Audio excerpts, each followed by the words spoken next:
Hey, welcome back to Cheating Wife, the best channel for cheating stories. Like and subscribe to the channel for cheating stories like this. I was depressed and she cheated. I'll give you the TLDR version. I've been with my partner for a year and a half. At first, everything seems to be going swimmingly. I was a trophy boyfriend when we first met, A+ dates, made her giggle, the entire 9 yards. She was a fantastic girlfriend. We had incredible chemistry and things were perfect for about 6 months. I'd like to mention that she has a 7-year-old son that I adore. After 6 months, the honeymoon period faded, but everything remained regular, with the exception of a few disagreements here and there. After 8 months, she finds a new job, which causes some pressure in the relationship but nothing too serious. As a result, I've been terribly depressed for the last 8 months. I had no feelings, no emotions, I was a robot. I didn't want to confess anything was wrong to her or myself, but we both knew.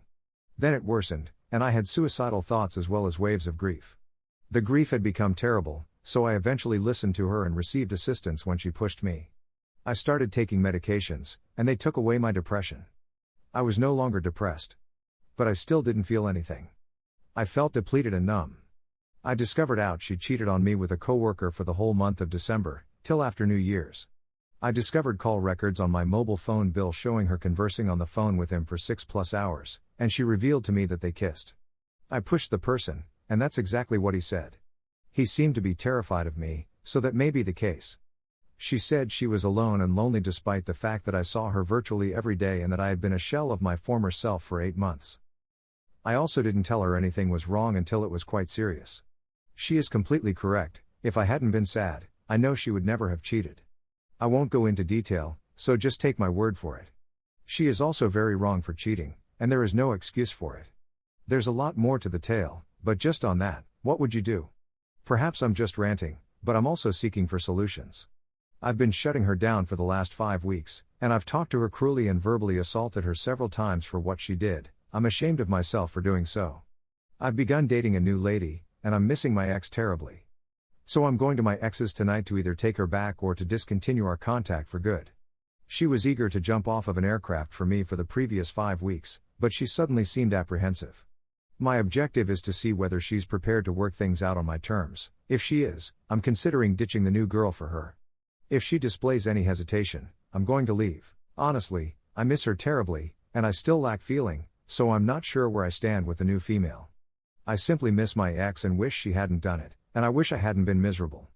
I adore her and her kid, and I do not want this to happen again. Please accept my apologies if I have confused you.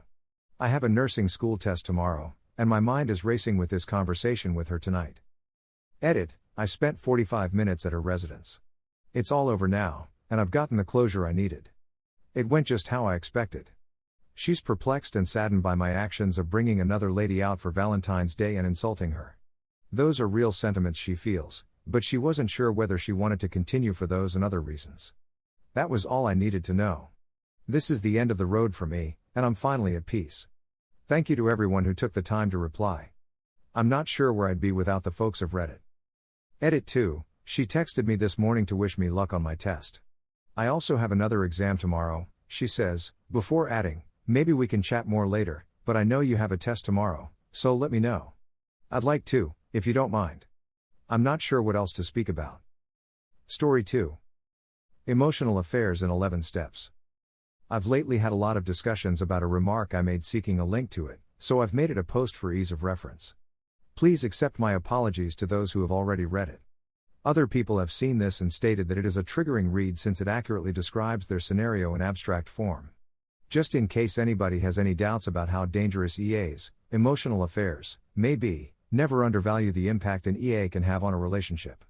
Even the most physical of situations have an element of EA. They can only be stopped if they are caught early, which puts the betrayed partner at risk of being accused of being controlling and possessive. Wait. I'm not allowed to have my own friends? It is characterized by secrecy and detachment. Essentially, the wayward travels outside the partnership to meet their emotional needs, and over time, the emotional affair partner replaces the betrayed partner as their main confidant. The harm is caused by the emotional affair partner's ability to look inside the marriage in minute detail, but the BP has no clue what is going on in the EA and cannot compete on a level playing field. When a snake peers at a nest of chicks, it isn't thinking about how adorable the chicks are. The EA has an impact on the foundation of the relationship, the shared history, which serves as the glue that binds a couple together through tough times. This is distinct from a physical affair, which has an immediate impact. Shirley Glass's Not Just Friends is a must-read. Some people consider an emotional affair to be a physical affair that hasn't yet become physical. EAs go through the following stages. 1. The wayward perceives problems/issues in their relationship, whether genuine, imagined, or just a way of life, and entertains the concept of an affair as an escape. Communication with a betrayed partner is often focused on day-to-day responsibilities.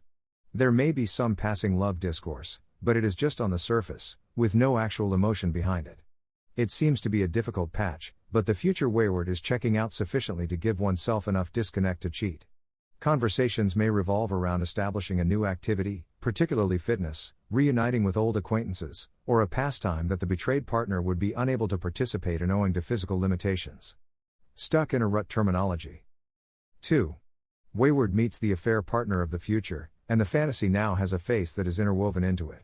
Communication. There is excitement. Future affair partner is described as cocky/bubbly/funny/anything notable. Perhaps there is a confession of a slight crush, acceptance that future AP is attractive or that they are turning other coworkers' heads. Betrayed partner should be aware that an influential person has entered their lives. 3. Wayward and affair partner become friends, but that's all they are at this time. Wayward will discuss the transition from affair partner to betrayed partner. They will also be aware of other people's actions, such as Julie from the typing pool, who has a history of disasters. Nights out will be group events in which wayward and affair partner will participate but will have little contact. Communication. Everything you'd expect from a true friendship just getting started. There may, however, be an undertone of crush. 4. Things begin to take a turn for the worst. Nights out are still group events, but affair partner and wayward are the only ones in the room. Betrayed partner begins to hear less and less about Julie's mishaps and more about AP. Comparisons begin to emerge. There are references to in jokes that you wouldn't get. Wayward will begin to discuss accolades they have received. Betrayed partner may issue a gentle challenge here, but they are nothing to be concerned about. Wayward begins to use terms that they have picked up from future AP. For example, future AP refers to anything positive as living the dream. Wayward also makes extensive use of this.